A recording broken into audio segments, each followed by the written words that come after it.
Hey, what is up, kids? Want to learn a new riff? I'm not sure how this one's going to apply, but we'll take a swing at it. It's going to happen at there's a speed bump around, I guess, the 12th, but I like to say up around the 5th bird, about right there, is where the riff's going to happen. But before I slow it down and try to put it in context for you, I do want to make an announcement. I have teamed up with Soundslice to basically do kind of a guided tour of a record that I did called Demolition. And it's basically just a series of short jams. And they were essentially demos that I had done in the past that I just cleaned up and mixed and mastered and made sound really sweet. And a lot of you guys bought the record, and a lot of you guys reached out asking about tabs. And of course, my problem is, well, I can't help you because I don't know tabs. So now I can say I do have tabs.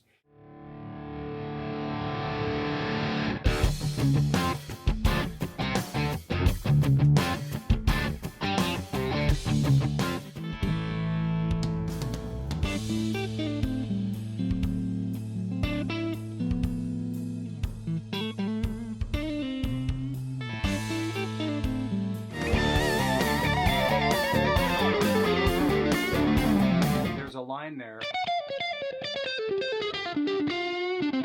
I have a lesson pack with Soundslice, and if I can figure out how to do it, I'll put a link down below so you guys can find it.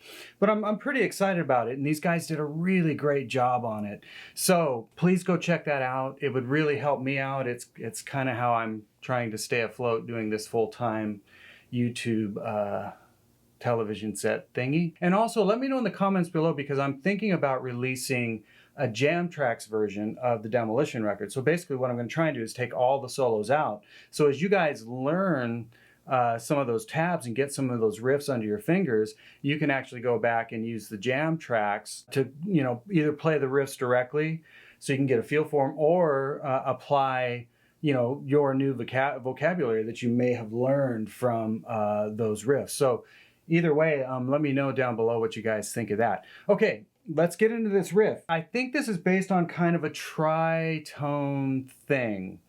So in the key of A, the way I was hearing it is, I didn't do a jam track for this one, so we could put it in context. Well, I guess I should've. No, actually I couldn't, because my cable from my iPhone thingy that I used to trigger the soundtrack thingy didn't work. But the show must go on. So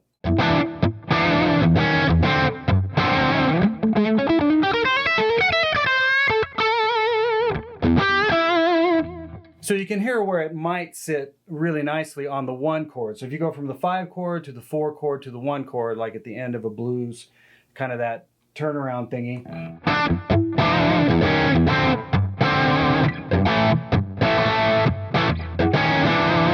It's kind of where I was hearing it. So let me just slow it down.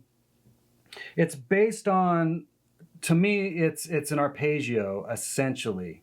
So it's going to start at, you know, right by that 5th bird, which is the 12th speed bump. But you'll slide into the 12th speed bump, and careful of your suspension, on the A string, 2nd finger. So, I mean, I guess before we do that, I mean, literally it's which I think is a tritone, because you're going from, yeah, A to E flat. So it's that, which maybe it isn't a tritone, but that's what I think it is. So if you kind of have that idea, the riff gets easy really quick. So we're going to slide in on the A string at that 12th speed bump from the 11th. So we're going to slide up.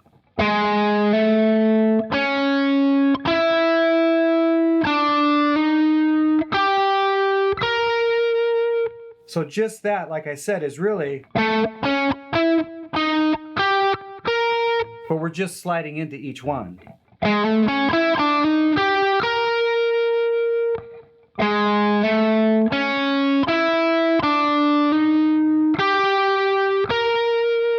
And then to get back inside, which is for me, you know, it's a little bit outside, then we get right back inside.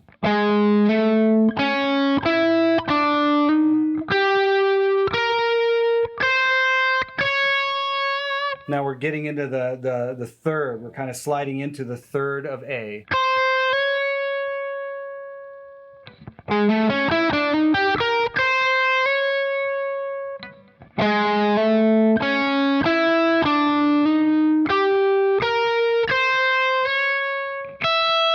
And all the way up to the high E string at that 12th speed bump.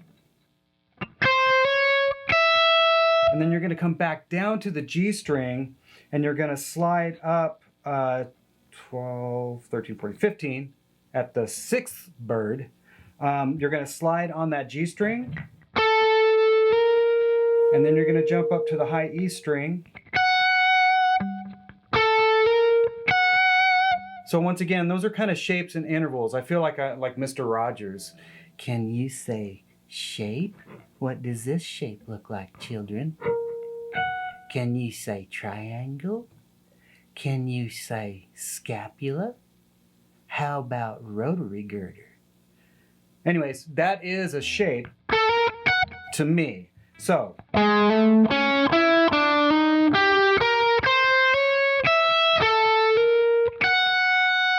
And then the rest of it is pretty chromatic.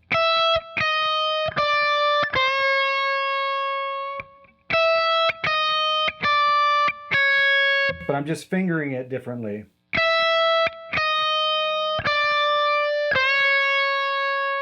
So let me play the whole riff slow.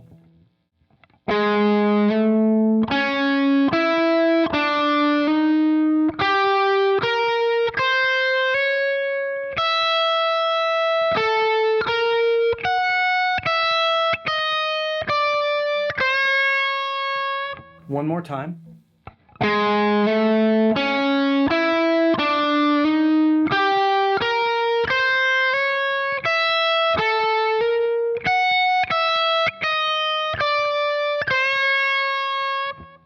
So in time, 2, 3, 4. 2, 3, 4. Now, I was doing it over a shuffle, and you know how I like to do straight time over a shuffle feel, but you could do it, you know, so if we were doing the...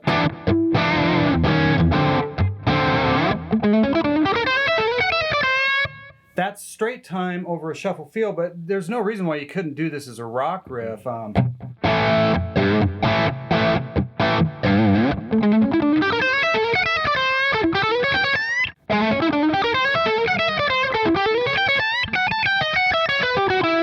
That would sound cool, but you know, anyways, I'm digressing into another riff.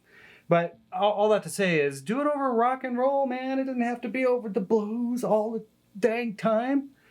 I do like it over the blues, though. So that's the riff. And like I said, there's shapes in there, or simple triads, or simple 3-note arpeggios. So,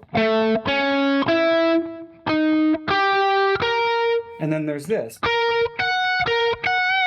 which I do all the time. Sometimes I'll literally just do that. So, once again, take this riff, learn it, tweak on it, embellish it, add something you might already do at the end of it.